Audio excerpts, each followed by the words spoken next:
ವದಂತಿ ಹಿನ್ನೆಲೆ ಪೆಟ್ರೋಲ್ಗಾಗಿ ಮುಗಿಬಿದ್ದ ಬೀದರ್ ಜನತೆ. ಪೆಟ್ರೋಲ್ ಕೊರತೆ ಇಲ್ಲ ಎಂದು ಬಂಕ್ ಮಾಲೀಕರು ಸ್ಪಷ್ಟನೆ ನೀಡಿದ ಮೇಲೂ ಕೂಡ ಬೀದರ್ ನಗರದ ಯಾವುದೇ ಬಂಕ್ಗಳಲ್ಲಿ ಪೆಟ್ರೋಲ್ ಕೊರತೆ ಇಲ್ಲ ಅಂತ ಈಗಾಗಲೇ ಬಂಕ್ ಮಾಲೀಕರು ಹೇಳಿದ್ದಾರೆ. ಆದ್ರೂ ಕೂಡ ಜನತೆ ಬಂಕ್ಗಳಿಗೆ ಮುಗಿಬಿದ್ದಿದ್ದಾರೆ. ಇನ್ನು ₹100 ಪೆಟ್ರೋಲ್ ಹಾಕಿಸುವವರು ಕೂಡ ₹1000 ಪೆಟ್ರೋಲ್ ಹಾಕಿಸಿಕೊಳ್ತಿದ್ದಾರೆ. ಜನರು ಆತಂಕದಿಂದ ಹೆಚ್ಚಿನ ಪೆಟ್ರೋಲ್ ಹಾಕಿಸಿಕೊಳ್ತಿದ್ದಾರೆ ಅಂತ ಮಾಲೀಕರು ಹೇಳಿಕೆಯೊಂದನ್ನ ನೀಡಿದ್ದಾರೆ. ನಮ್ಮ ಬಂಕ್ಗಳಿಗೆ ಸಾಮಾನ್ಯವಾಗಿ ಎಷ್ಟು ಪೆಟ್ರೋಲ್ ಬರ್ತಿತ್ತೋ ಈಗಲೂ ಕೂಡ ಅಷ್ಟೇ ಬರ್ತಿದೆ.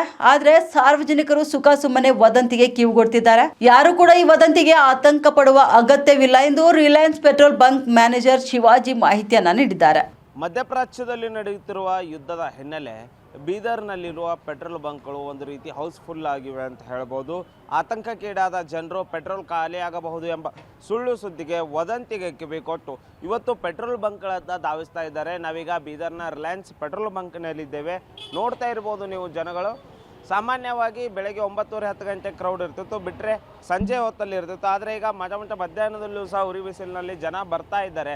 ಆತಂಕಕ್ಕೀಡಾಗಿ ಎಲ್ಲಿ ಪೆಟ್ರೋಲ್ ಖಾಲಿ ಆಗ್ಬೋದು ಅನ್ನೋ ಒಂದು ಗೊಂದಲದಲ್ಲಿ, ಗಾಬರಿಯಲ್ಲಿ ಆ ಪೆಟ್ರೋಲ್ ಬಂಕ್ಗಳತ್ತ ಧಾವಿಸಿ ಪೆಟ್ರೋಲ್ಗಳನ್ನ ಹಾಕಿಸ್ತಾ ಇದ್ದಾರೆ. ನೋಡ್ತಾ ಇರ್ಬೋದು ನೀವು, ಈಗಾಗಲೇ ಆಟೋಗಳು, ದ್ವಿಚಕ್ರ ವಾಹನಗಳು ಏನು ಆ ಪೆಟ್ರೋಲ್ ಖಾಲಿ ಆಗುತ್ತೆ ಅನ್ನೋ ಒಂದಿಷ್ಟು ವದಂತಿಗಳಿಗೆ ಕಿವಿಗೊಟ್ಟು ಈಗ ಪೆಟ್ರೋಲ್ಗಳನ್ನ ಹಾಕಿಸ್ಕೊಳ್ತಿದ್ದಾರೆ. ಸಾಮಾನ್ಯವಾಗಿ 1 ಲೀಟ್ರು, ಅರ್ಧ ಲೀಟ್ರು, 2 ಲೀಟ್ರ್ ಹಾಕ್ಸ್ಕೊತಿರೋರು 5 ಲೀಟ್ರು, 6 ಲೀಟ್ರಿಗೂ ಹಾಕ್ಸ್ಕೊತಿದ್ದಾರೆ. ಇದರಿಂದಾಗಿ ಏನು ಸಾಮಾನ್ಯವಾಗಿ ಅದರ ಅಭಾವ ಉಂಟಾಗೇ ಆಗುತ್ತೆ. ಜನರ ಏನು ಈ ಗಾಬರಿ ಆಗಿದ್ದಾರೆ, ಪ್ಯಾನಿಕ್ ಆಗಿದ್ದಾರೆ. ಇದರಿಂದಾಗಿ ಇವತ್ತು ಏನು ಬಂಕ್ಗಳಲ್ಲಿ ಒಂದು ರೀತಿ ಸಾಕಷ್ಟು ಜನ ಇದ್ದಾರೆ ಅಂತ ಹೇಳ್ಬೋದು. ತಮ್ಮ ದೈನಂದಿನ ಕೆಲಸಗಳನ್ನು ಬದಿಗೊತ್ತಿ ಇವತ್ತು ಪೆಟ್ರೋಲ್ ಹಾಕಿಸ್ಕೊಳ್ಳೋದು ಇವತ್ತು ಮುಗಿಬಿದ್ದಿದ್ದಾರೆ. ನಾವಿಲ್ಲಿ ಆ ಪೆಟ್ರೋಲ್ ಬಂಕ್ನ ಮ್ಯಾನೇಜರ್ ಇದ್ದಾರೆ, ರಿಲಯನ್ಸ್ ಪೆಟ್ರೋಲ್ ಬಂಕ್ನ, ಅವ್ರನ್ನ ಮಾತಾಡ್ಸೋಗೋಣ.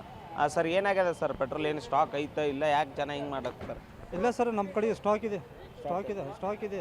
ಸುಮ್ಮನೆ ಅಪಪ್ರಚಾರ ಮಾಡಿ ಜನ ಏನೋ ಒಂದು ದೃಷ್ಟಿಯಲ್ಲಿ ಬಂದು ₹100 ಹಾಕೋದು ₹1000 ಹಾಕೊಳತ್ತಾರ, ₹50 ಹಾಕೊಂಬ ₹500 ಹಾಕೊಳತ್ತಾನ.